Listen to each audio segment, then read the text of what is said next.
Welcome to day 4 of our 31-day journey through Ezekiel and Daniel. There are moments in scriptures that are difficult to sit with, not because they're unclear, but because they are painfully clear. Ezekiel 8 through 11 is one of those moments.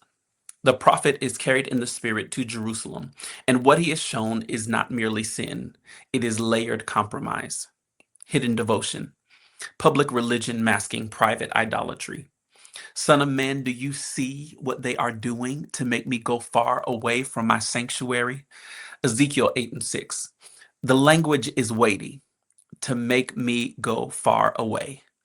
God does not depart impulsively. His withdrawal is progressive.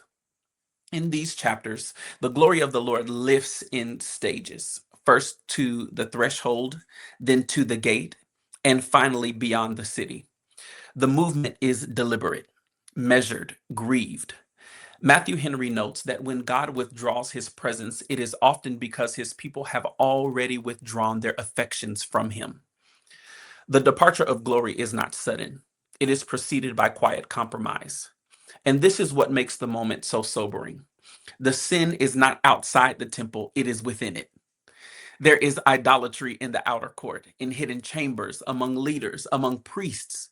Every layer is affected. But what is most striking is not just the corruption, it is the patience of God. He reveals before he removes, he exposes before he judges. A.W. Tozer wrote that the presence of God is the central reality of the believer's life, and that it is possible to maintain religious activity while losing conscious awareness of that presence. Ezekiel gives us a sobering picture of that reality. Structure without glory, function without intimacy. This invites an uncomfortable question. Have we learned how to continue without him? We often guard against obvious rebellion. But what about subtle displacement? What about affection that cools gradually? What about devotion that becomes divided? Before judgment moves through the city, something else happens. A mark is placed. Those who sigh and cry over all the abominations are sealed. Ezekiel 9 and 4. God distinguishes.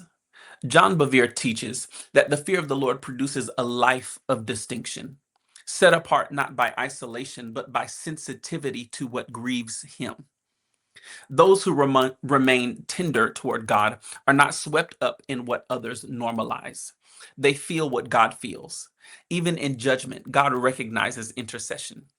Then, in the midst of departure, a promise emerges. I will give them one heart. I will put a new spirit within them. Ezekiel 11:19. This is covenant language, restorative language. Joshua Giles emphasizes that God will sometimes allow exposure and even withdrawal in order to prepare his people for a deeper and more authentic manifestation of his presence. What feels like loss may actually be preparation. Glory departs, but not without intention.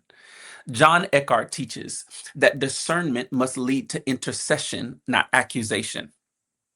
When Ezekiel sees the condition of the people, he does not distance himself. He falls on his face. Ezekiel 9:8. This is the correct response to revelation. Not criticism, not detachment, but burden. So we must ask ourselves honestly, are we more troubled by declining influence or declining intimacy? More concerned with losing platform or losing presence? Because the tragedy is not opposition, it is absence. The glory that departs in Ezekiel 11 is not gone forever. It moves eastward, pausing, lingering. The story is not finished.